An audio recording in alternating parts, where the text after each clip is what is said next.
everyone. Thanks so much for participating in this presentation on access to reproductive health care for people with developmental disabilities. I'm really excited to be here today sharing this information with you because it's definitely a population who are often overlooked when it comes to reproductive health. So a little bit about me to start with. My name is Ellen. I got my undergrad and master's in rehabilitation psychology from UW-Madison and am currently in the process of getting my professional counseling license. I've worked in various roles with people with developmental disabilities for the last over 10 years, everything from doing personal cares in the home to teaching to doing case management with adults with developmental disabilities. And after I finished grad school, I was working as a case manager for adults with developmental disabilities, and my job was to find resources for people in the community. I was kind of everybody's point person. And one day I had a client who had Down syndrome who got in trouble at work for asking a coworker about sex. And this is not somebody who's any kind of sexual harasser or anybody who meant to do harm. She just had questions about sex and didn't know where to go to. So in the process of trying to find some resources for her to make sure she had this information that she needed, I realized there really wasn't anything out there, which was very frustrating. I had actually done my master's thesis on autism and dating and sex. And so I was already aware that this is a huge problem. So at that point, I started group with the Rape Crisis Center, a workshop for women with developmental disabilities to learn about healthy, safe relationships and sex. And that really took off. I was getting a ton of questions, a ton of people looking for resources from me. This was just something I was doing on the side of my full-time job. So in 2017, I decided this is where my passion really was. There was clearly a need for these services. And so I started my agency, Heart Consulting, to try to address some of these gaps. And so my agency works to reduce sexual and domestic violence against people with developmental disabilities. And we do that by providing education, both one-to-one and in group, about things like consent and assertiveness skills and breakups and online safety and anything that goes into having a healthy relationship. We provide a lot of advocacy, a lot of resource sharing. I do counseling specifically for survivors with developmental disabilities is my specialty. And then we also train caregivers. So whether that's a parent or a home staff, or I've done presentations for domestic abuse intervention services and the Rape Crisis Center to make sure that everybody knows how to best work and best support people with developmental disabilities when it comes to dating and sex. So just an overview of what we're going to be talking about. I want to make sure everybody understands some definitions around developmental disabilities. We'll talk about intellectual and developmental disabilities and sex, access to reproductive health care, decision making, and then I've got some more resources that you can check out after this presentation is over. So let's start with just kind of making sure we all understand developmental disabilities. The definition is onset before age 22. They're neurological disorders. To be eligible for things like Medicaid and Social Security, it would also need to affect at least 3 major areas of functioning. So dressing, eating, bathing, grocery shopping, things like that. And so this encompasses everything from autism to epilepsy, cerebral palsy, intellectual or cognitive disabilities, and traumatic brain injury. So I want to talk a little bit about language. Neurodiversity is kind of a term that's been coming up a lot lately. And this is really, a lot of autistic people identify as neurodiverse rather than autistic, because it's really all about, brains just working differently. It's not that autism needs to be cured and we need to fix it. It's that it's just a different way of perceiving the world. And so there's neurodiverse people and neurotypical people. And so you might hear that word come up. And also making sure that we understand the R word. I don't even like saying it. It's incredibly offensive. So hopefully you know which word I'm talking about. It used to be the medical term for intellectual and cognitive disability. It's been taken out of all medical terminology, out of Social Security, out of Medicaid, out of the DSM. And so now it's referred to as an intellectual or cognitive disability. And so it's really important to know that there is a difference between developmental and intellectual disability. So an intellectual disability would be categorized under a developmental disability. However, just because somebody has a developmental disability doesn't mean that it affects their IQ. So an example is somebody may be autistic, but have a totally normal or above average IQ. Same with epilepsy and cerebral palsy. So it's really important that just because somebody comes in who maybe isn't able to verbally communicate or has autism, epilepsy, cerebral palsy, not assuming that that affects their intellectual level or cognitive functioning. Even with intellectual disability, so the definition for intellectual disability would be an IQ below 70. Making sure we understand that there are a lot of people with intellectual disabilities who are still completely capable of making decisions for themselves, who are completely capable of living independently, maybe with a few supports in place. We want to respect their autonomy and their ability to make their own decisions. So for the purposes of this presentation, we're going to be discussing barriers to both developmental and intellectual disability, and I abbreviate that as IDD. But it's just important to note that, again, just because somebody has a developmental disability does not mean they have an intellectual disability. They both often face very similar barriers, though, because people are making assumptions about level of intellect based on a developmental disability. So let's talk about IDD and sex, because not very many people want to talk about this, and it's a huge issue in our society that really has a significant impact on people with IDD. So this is a scene from the movie Mean Girls, where the gym teacher is teaching sex ed and basically just says, don't have sex because you will get pregnant and die. So this was a really funny clip from the movie. I laughed at it, but thinking about it, a lot of people with IDD, like, this is their sex ed. This is all they are ever told about sex. Whether they're teenagers or adults. Parents and caregivers and teachers feel uncomfortable talking about it, for starters, often make assumptions that somebody is not interested in sex or shouldn't be having sex or isn't capable of understanding sex. And so they just don't talk about it. And they just say, just don't have sex. However, we know abstinence-only education does not work for the general population, and it doesn't work for people with IDD either. Another important thing to note, and I get questions about this all the time, is intellectual disabilities and consent. So a lot of people will assume that just because somebody has an intellectual disability means that they cannot consent to sex. And if that's the case, then anytime they have sex, the person who they are having sex with would be considered would have sexually assaulted them by definitions in the law. So IQ isn't the only factor. Legal ability to give consent is determined by, is this person able to understand the sexual nature of conduct? Does the person understand their own body is private and that they have the right to say no? So do they understand consent, basically? Does the person understand potential consequences of sex? So do they know that if you have unprotected sex, you risk getting pregnant or you risk STDs? And does the person understand societal taboos or responses to conduct? So do they understand that having sex in public or exposing yourself or watching porn on the bus would be considered not okay to pretty much everybody in our society? Something important to note here, though, is if you remember, I was just saying that a lot of people are not given any education about sex. So it's important to remember that just because somebody doesn't currently know these things doesn't mean they don't have the capacity to learn them. It's very possible that they don't know about STDs, but maybe that's only because nobody's ever had a conversation. If they have the capacity to learn about these things and remember them, then they would be able to consent.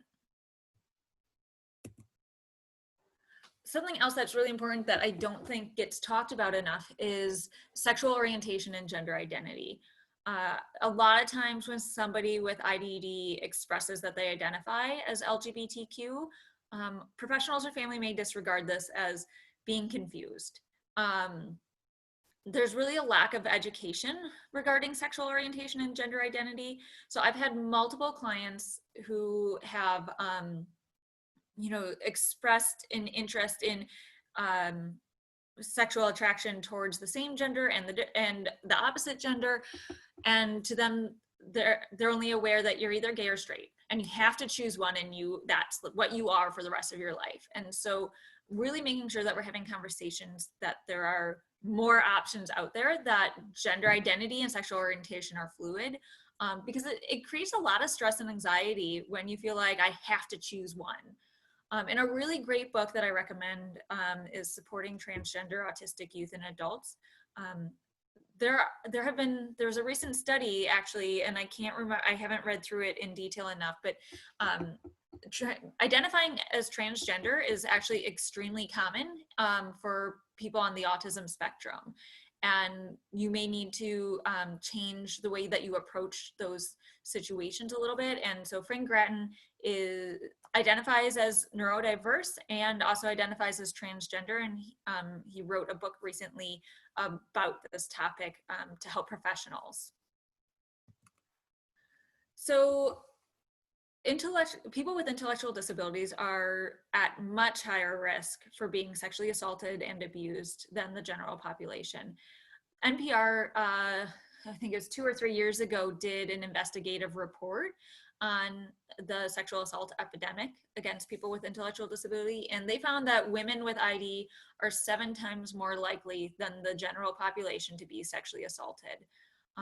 And this is for a variety of reasons. So one, isolation. People with intellectual and developmental disabilities are often living in like adult family homes, or what used to be called group homes. They're now called CBRFs. They may only have contact with their home staff. Maybe they go from home to work and back home again. They often only have contact with people who are paid to support them. And this really puts them at higher risk, not having enough people to talk to, not having enough people to reach out to.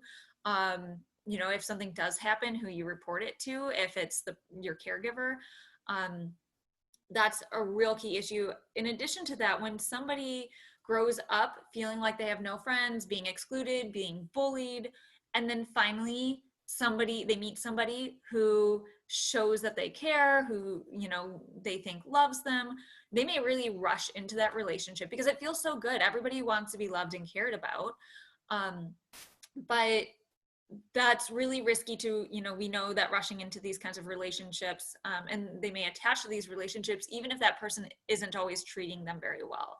So that's something else that puts people with IDD at a higher risk. We also, as professionals and caregivers, tend to have some beliefs regarding sex and people with IDD. So beliefs that people with disabilities are not interested in sex, or shouldn't have sex, or can't have sex. That stops us from having these important conversations about safety. It stops us from teaching people with IDD about their rights and their boundaries and their bodies, and that's putting them at higher risk. So again, that lack of education is often tied to our own beliefs about sex and our own discomfort with these conversations. There's also the ability to communicate or report. So some people may not be able to communicate verbally, and so that would be a barrier to reporting if they're being sexually abused. In addition, they may not even understand that their own rights have been violated, so they don't know that they should even report anything. Maybe they don't know who they should report it to. If the only person they ever see is the person who is abusing them, and they don't know that they can call Adult Protective Services or Disability Rights Wisconsin, they don't have these resources because, again, nobody's taught them about any of this, that's putting them at high risk too. In addition, language. So a lot of adults I work with still don't know the proper anatomical terms for sexual body parts. And so they, and I read the story, this wasn't one of my clients, but about a boy, a young, like a teenager who kept complaining that his stomach was hurting. And his parents were taking him to the doctor and they just could not figure out what was wrong with his stomach. And it turned out, they somehow figured out that he was being sexually abused by somebody at school. And he just didn't know the word for penis. And so he went with the next closest body part that he knew the name for, the stomach. So it's really, really important. Again, lack of education really is putting people at higher risk, because it makes it more difficult to report when you don't know what to report and how to report. Also, people with disabilities might have decreased physical ability to protect themselves if they're in a wheelchair, or somebody with cerebral palsy who maybe cannot physically defend themselves. That could be an issue. And lack of education regarding rights, and that they have the right to say no, and what is consent, and how to report. So let's talk about access to reproductive health care, because again, this is a huge issue for people with IDD, that people just kind of assume it's something that they don't need to talk about. So you go into a doctor's office for a physical, if that doctor assumes, this person has Down syndrome and so they're never going to have sex, and there's no interest in sex, so I'm not going to bring it up. Like, I'm not going to talk to them about safe sex. I'm not going to talk to them about reproductive health. This person, the patient, may not know what questions to ask, or may feel uncomfortable bringing it up themselves. A lot of my clients are told things are inappropriate, and I hate that word, but so being told all the time, don't talk about that, that's inappropriate, may really stop somebody from bringing these topics up themselves. So it's really important going into a doctor's appointment that the doctor or nurse feels comfortable bringing these topics up. So there are a few different barriers to accessing reproductive health care for people with IDD, educational, social, and physical. And we're going to talk a little bit about each of these areas. So the first is educational. Again, we kind of talked already about abstinence-only education. It's really important to note that even if somebody with IDD does go to a sex ed class, maybe in high school, that's not always at the right pace. So even if a school does have comprehensive evidence-based sex education, and even if that school does have this students with disabilities participate in them, I know I've had clients whose parents have signed them out of these classes out of fear that, well, if they learn about it, they're going to want to have sex, which I think is a fear a lot of parents have, not just parents of kids with disabilities, but that is decreasing their safety, again, because education does increase safety. But even when they do get to participate in these sex ed classes, sometimes it's not at the right pace. So I remember my sex ed class back in high school started with the assumption that everybody knew what a penis was, what a vagina was, what a vulva was. And somebody with IDD might not already have that language, and they might not even understand what sex is. And so you've really got to start from the beginning and breaking it down. I know that I have a client with a pretty severe intellectual disability who I don't believe is capable of consenting to sex, but he'll talk all the time about how he wants to have sex with his girlfriend. And he understands that having sex is how a woman gets pregnant. And so he's saying, I want to have a baby. But when I ask him, what is sex? He cannot describe it. He has no idea like what actually happens during sex. And so it's really important that we're making sure that people understand the specifics and the terminology, and that we're breaking it down into smaller pieces for everyone to learn. There's also been studies out that a lot of students with intellectual and developmental disabilities, when they get physical therapy or speech therapy or occupational therapy at school, and they're most likely to be taken out of the sex ed class to receive these services. And so this is another issue that comes up that's a barrier to education.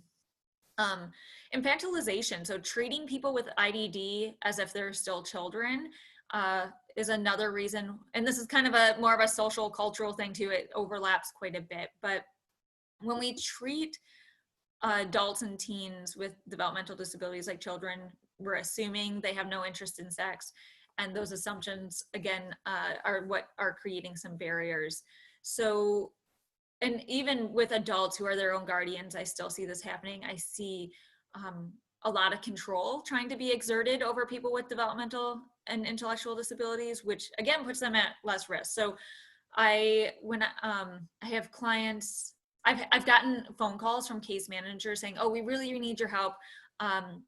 This person who's an adult, who's their own guardian, is going and having sex in the bathroom stall at the mall, and we need your help." And my first question is always, well, do they have the opportunity to have safe sex in their home, in a safer place? And the answer is no. A lot of times when somebody with a intellectual or developmental disability is living in a home with maybe other people with disabilities where they have staff, they often have rules that you cannot have sex in home, you can't watch porn, you can't masturbate. And so we have people going and doing unsafe things.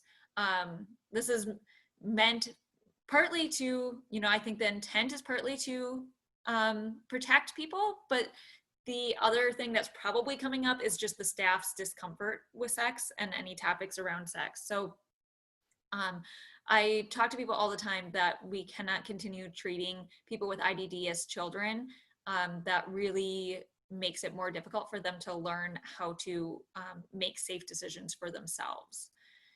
And these myths and beliefs that people with IDD are asexual or shouldn't have sex are really keeping us from providing the education and resources that people need. So again, the infantilization comes back to a social and cultural barrier, but isolation also. So when you've got somebody who grew up being bullied and feeling excluded and being isolated, they are likely, when somebody shows any interest in them, to really attach to that person because it feels so good to be loved and cared about. Even if that person is a jerk, even if that person is not treating them well. I've had clients who have said, I know he's a jerk and I know he's treating me terribly, but it's better than being alone. And so this is really common, that isolation is leading to people being in more exploitive situations when they start to get partners down the road. And I think this is a huge part of why I see so many clients. The other part of that is the trained compliance. So again, from a young age, teachers, parents, caregivers are teaching kids with IDD to be compliant. There's so many, rewards and consequences and behavior modifications going on that nobody is talking to kids, teens, and adults with IDD about how to set their boundaries, about what their rights are, especially around touch and sex, about how to be assertive and when is the right time to be assertive and when is the right time to be cooperative. So this really leads to, again, to a lot of people with IDD who feel like they just need to do what they're told. And that is putting people at a huge risk for being sexually assaulted and taken advantage of. So it's really important that we are, again, not just trying to take control, not just trying to protect and shelter people with IDD, but giving them information and resources so that they know how to make safe decisions. And finally, there's physical barriers. So, it might be the access to buildings. Transportation is a huge barrier. People who have Medicaid are able to get transportation covered for medical appointments. However, those rides are often late. I've read about people who have missed dialysis appointments because their rides didn't show up at all. And so transportation is a huge barrier, really counting on somebody else to be there on time, as well as communication barriers. So somebody might use sign language or a communication device. And so it's important that somebody is familiar at the office with, or has a ASL interpreter. Access to resources is a huge barrier. A lot of people with IDD are really counting on their caregivers or their home staff to tell them what resources are out there. They may not necessarily have a computer or a smartphone, or even if they do, know how to go on there and Google search the questions that they have regarding reproductive health. And so it's really important that all anybody who's working with people with IDD are giving them the access to resources that they need. And, you know, if somebody is sexually assaulted, they may not necessarily know that they can go to a SANE nurse and that there's the Rape Crisis Center and there are these resources available. And if they don't have staff who are taking them there, who are getting these things set up for them, then they're really going to have a hard time accessing these services. And finally, sensory sensitivities. This is particularly important for people on the autism spectrum. A lot of doctors' offices have the really bright fluorescent lights or the very strong, like chemically smells. And these things can be very overwhelming for somebody with sensory sensitivities. And it might make them very resistant to coming into a doctor's office or anywhere they feel that it's going to trigger some anxiety. So there's also assumptions that people make, whether it's professionals, whether it's parents, caregivers, guardians, doctors and nurses, assumptions that we're making about IDD and healthcare can also limit access. So assuming that a person with IDD cannot make decisions for themselves and needs somebody else telling them what to do and cannot live independently, that's going to change the way that you're interacting. That's going to change what information you're sharing with this person.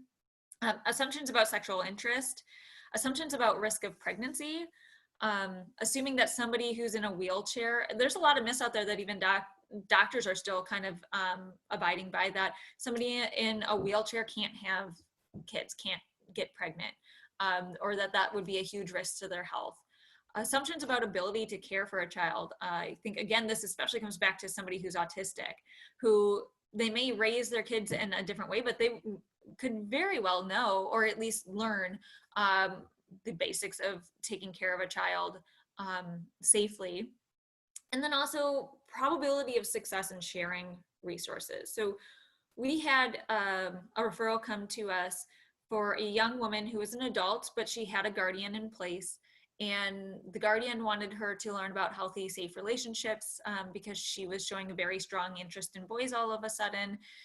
And normally what we do is the intake meeting has the client, and then if there's a guardian in place, the guardian can attend the intake as well to send the paperwork, if that's okay with the client.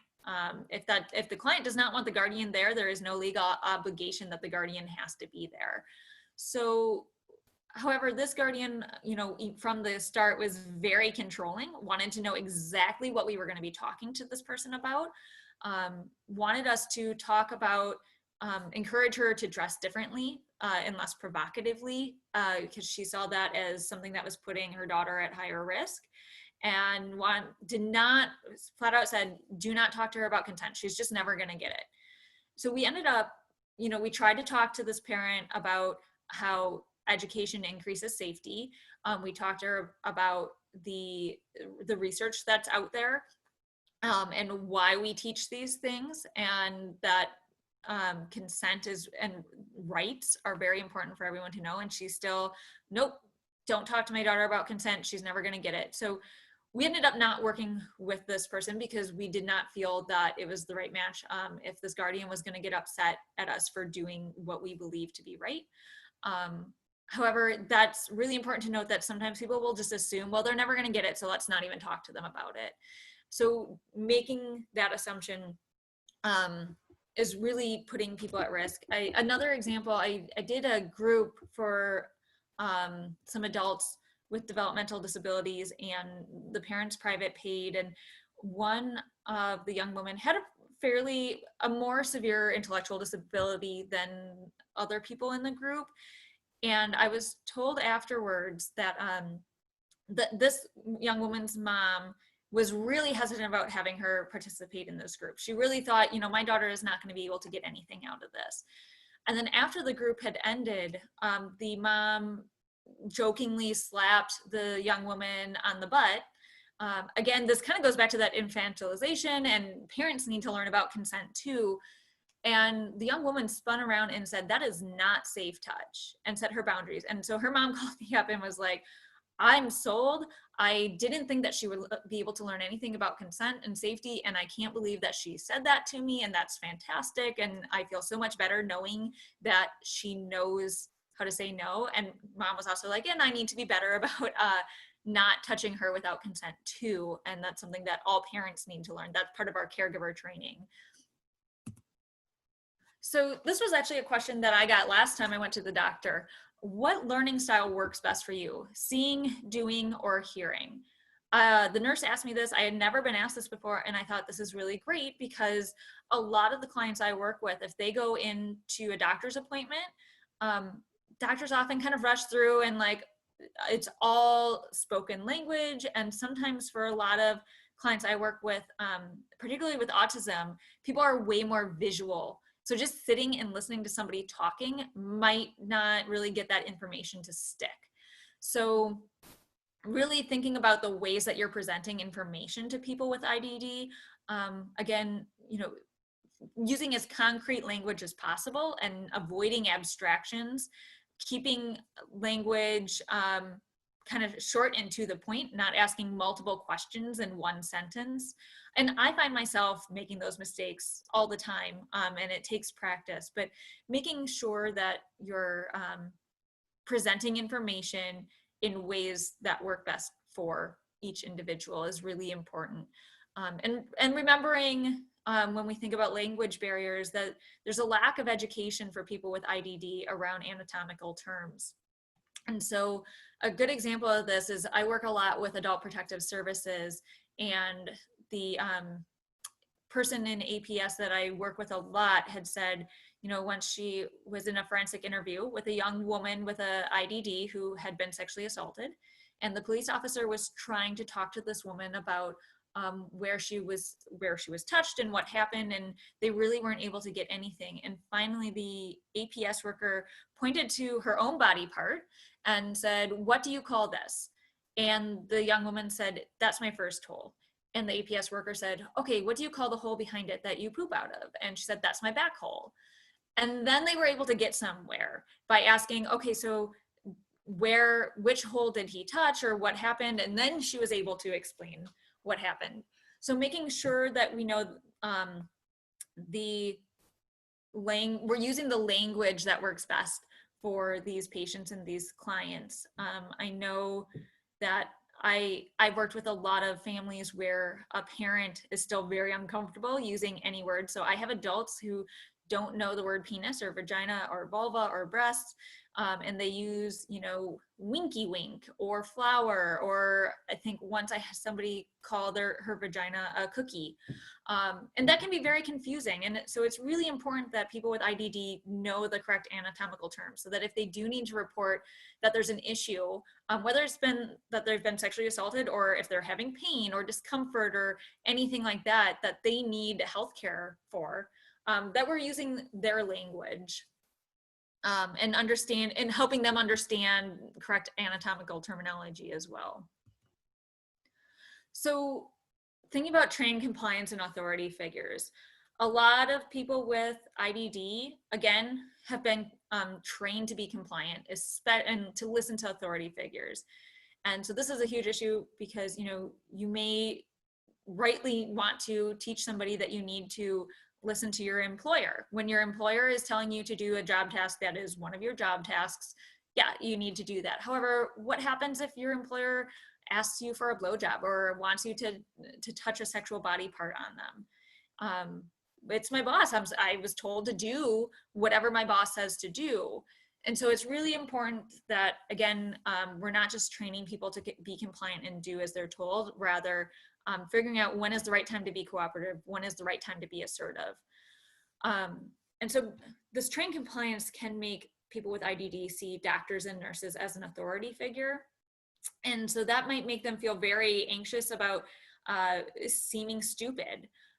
They might agree with something you say just to make you happy.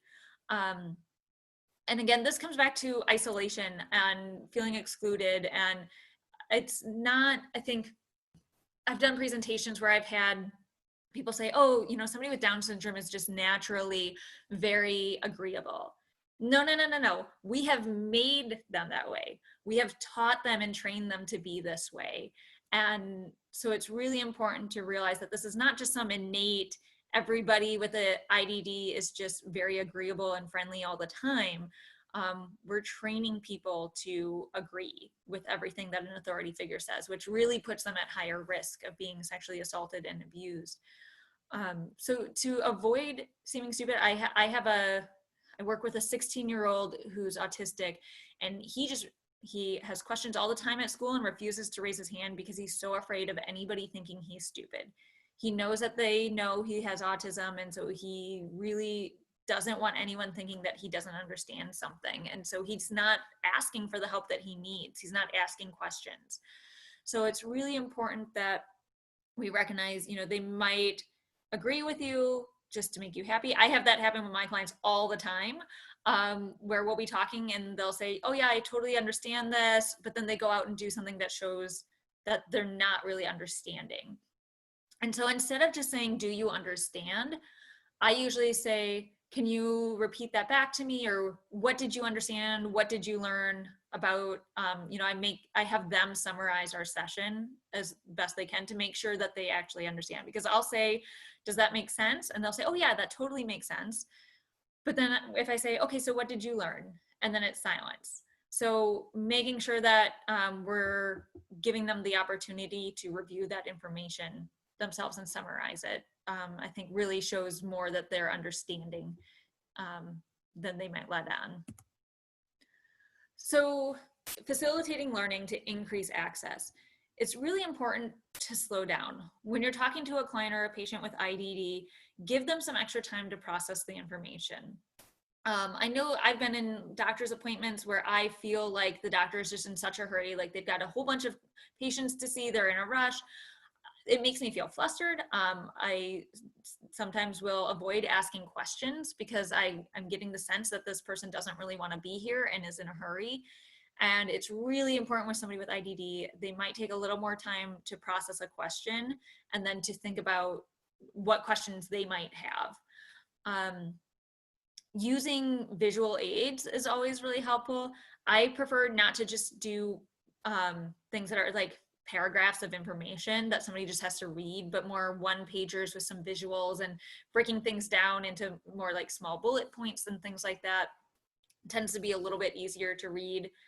Repetition is really important. I know I work with a kid with a developmental disability, and mom has said, she's taken him to so many therapists before, and they all expect that because they taught him something last week that he's going to remember that coming in the next week, and not understanding that because of his developmental disability, he needs things repeated. Like it's going to take weeks for one thing to really stick. So making sure that we don't just assume that because we told this person this thing one time and we gave them this handout that they're going to remember it. Keep bringing it up. Making sure our language makes sense to somebody with an IDD is really important too. So especially people with autism, they tend to think in very concrete terms rather than abstract terms. So everything is very black or white, and rules can be very important to somebody on the autism spectrum. So things like love and respect and trust and justice, these are really abstract terms. And inappropriate.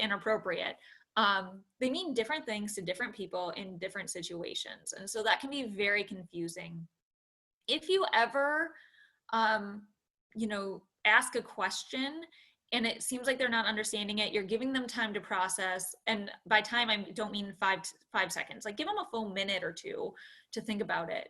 If it seems like they're really not understanding it, my approach is usually to say, you know what, I think I messed that question up. I just phrased that totally weird, and can I try that again?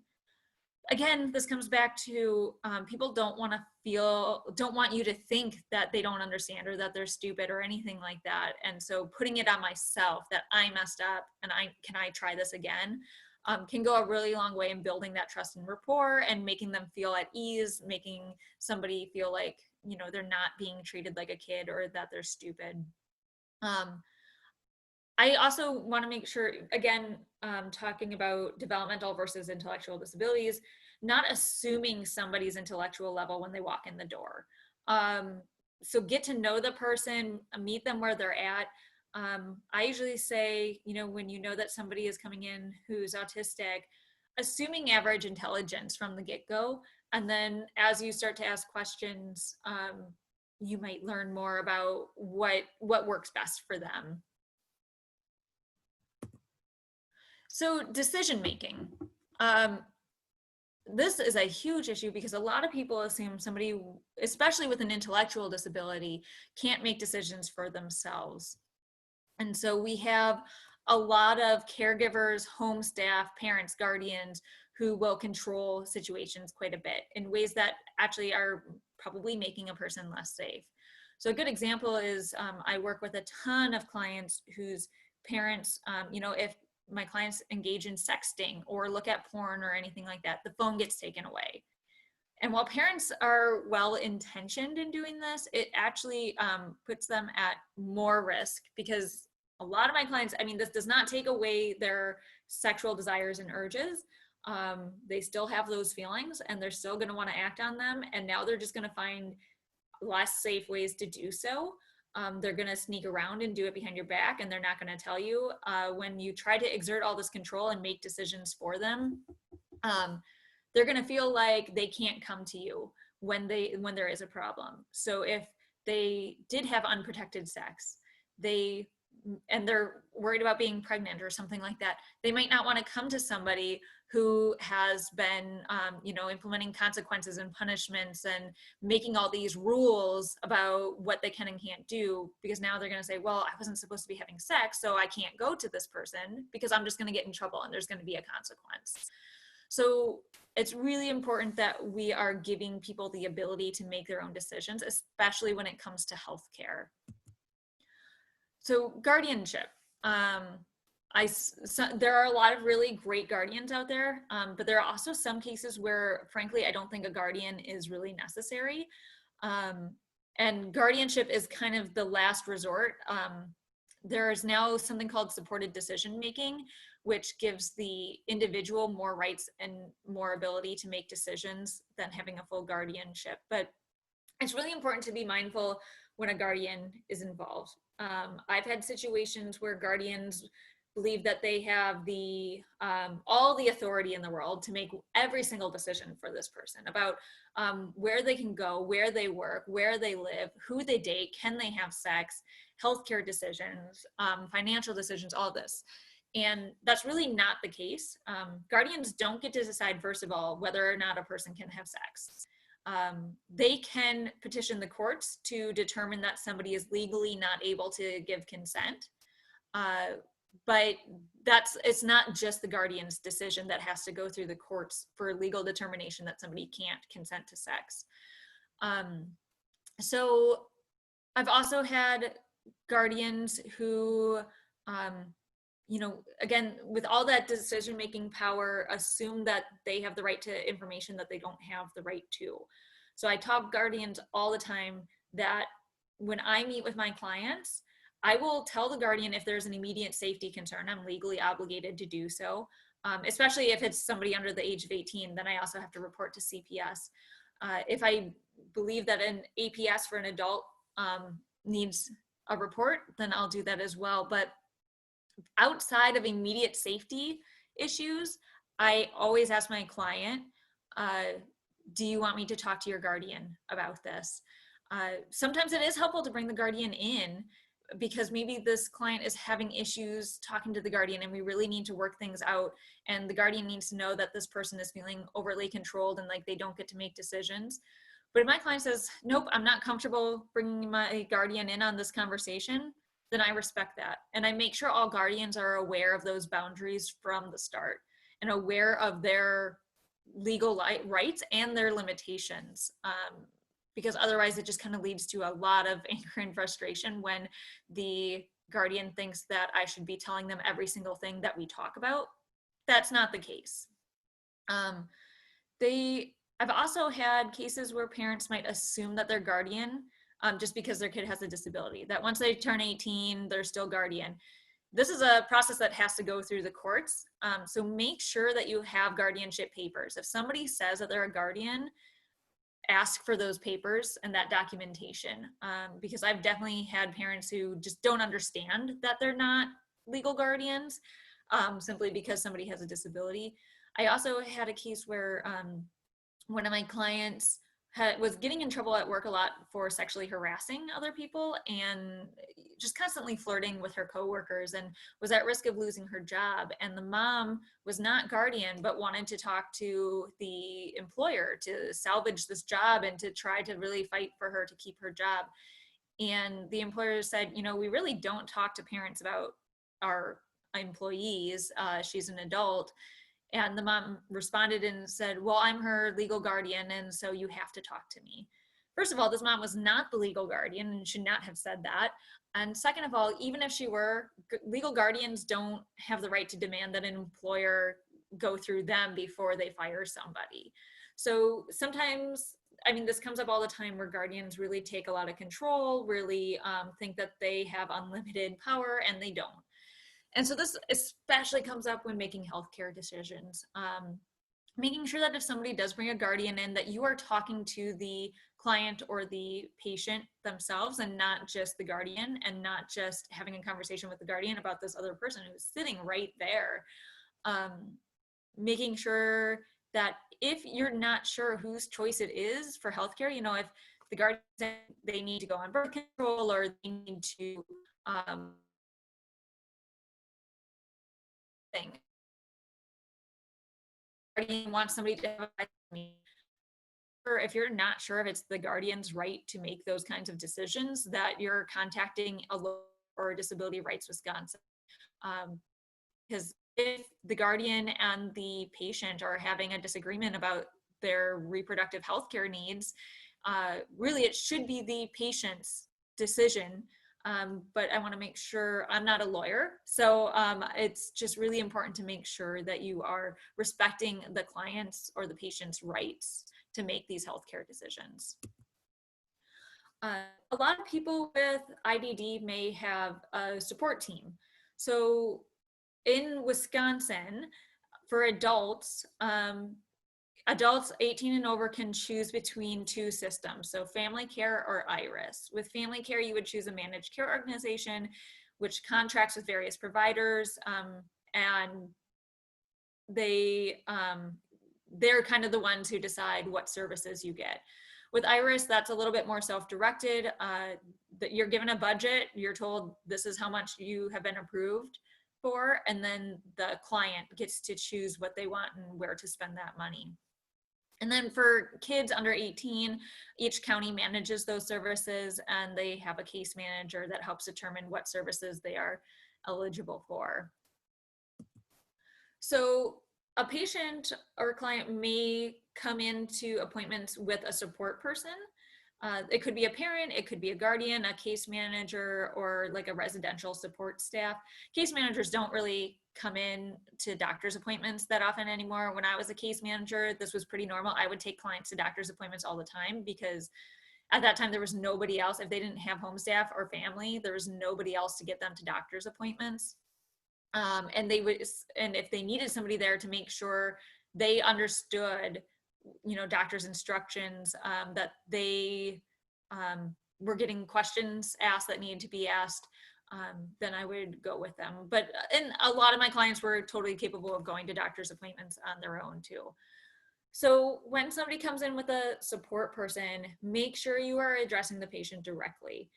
There's often power and control dynamics going on in these situations where even if it's not a guardian and it's a home health worker, they may come in and complain about their patient or their client right in front of them, and say, well, they keep doing this, and they keep, you know, masturbating, and we can't have them masturbating this much, and we need you to fix this. And so making sure that you are not just taking the word of the support staff, not just listening to them, but also working with the patient or client themselves.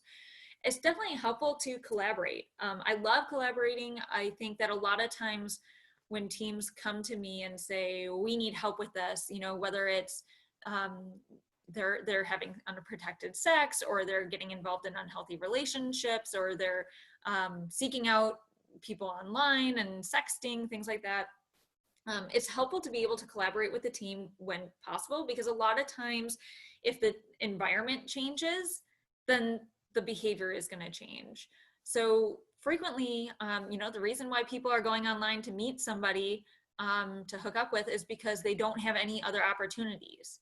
And so I talk to the teams about, okay, so they literally are only at home or at work. Where are they supposed to meet people? They have a sexual desire or sexual urges and interest in dating, and yet they have no opportunities to meet somebody in a safe way. As a team, you kind of need to work on this to make sure that they have opportunities and that they're not so isolated. And then you would probably see a reduction in going online and messaging strangers, things like that. However, I really limit it to giving them resources to help them understand how they can support somebody, rather than saying, well, my client said that they have a crush on this person, or my client said like that they had unprotected sex.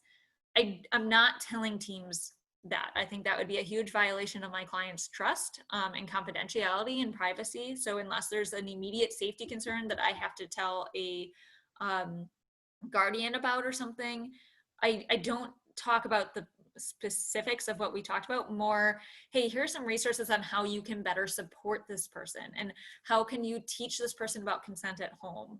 And especially, with parents and caregivers, how can you model consent? And as I'm teaching clients about assertiveness skills, if they come and say, you know what, I feel really frustrated when you don't listen to me. If a staff person then says, oh, you don't know what you're talking about, it really discourages this person from using those assertiveness skills with anybody else. And so making sure that we can certainly work with teams that we have releases of information for, but limiting it to not sharing private confidential information just because we have a release of information. So I wanted to share a few things. This is from the NPR investigative report. They interviewed a lot of people with intellectual disabilities who had been sexually assaulted, and wanted to share a few quotes directly from people with intellectual disabilities. So this first one, we are taught to trust grown-ups more than anyone else would be, because when you have a disability, people are always telling you, do as that person says, do as this person says. And another, I have a friend who helped me call an information line, and that information line told me to go to the SANE hospital, and the SANE hospital is the sexual assault nurse examiner. And I met a wonderful lady named Miss Wanda. And Miss Wanda really took the time to examine me. And the key of it was that she worked with my pace, not her pace. And the police came and did step by step. And I remember early on during the exam, I say, I want to change the world. But Miss Wanda and the detective and a friend of mine say, James, you need to recover before you help others. So this is a really important reminder to slow things down and go at the patient or the client's pace. Not rushing things, giving them time to process, breaking things down step by step. Foreshadowing can also be really important. So sometimes not knowing what's going to happen can create a lot of anxiety. And so saying, okay, so first we're going to go to this room and there's going to be two people talking to you for about 20 minutes. And then this is going to happen. And especially with a SANE exam, being really clear about all the steps that are going to happen and giving that foreshadowing so that there's not surprises can really reduce anxiety. And so for more on NPR's investigative report, I've included the link to that. They also did like a podcast about it as well. And for other resources directly from people who identify as neurodiverse, mostly people on the autism spectrum, there's a website called Neuroclastic with a bunch of articles and blogs that are all written by people who identify as neurodiverse or autistic. And I think it's really important that as professionals, we are listening to directly from people with these experiences themselves and getting an idea of what works best for them, and not assuming that because we're the professionals and we're the experts that we know exactly what to do, because we don't. We make mistakes and we need to learn from the people that we're serving.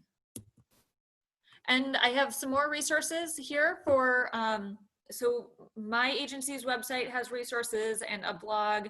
Our Facebook page, we also post a bunch of resources and articles there. And then Sexuality for All Abilities is an excellent resource. They've created some kind of like products and tools for teaching about sex for people with IDD. DASAN, that's a disability and sexuality network. Disability Rights Wisconsin, then End Abuse of People with Disabilities.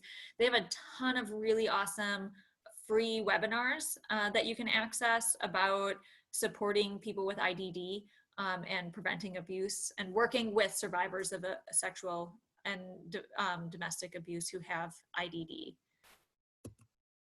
And then here's my contact information. Please feel free to get in touch with me if you are interested in more resources or anything like that.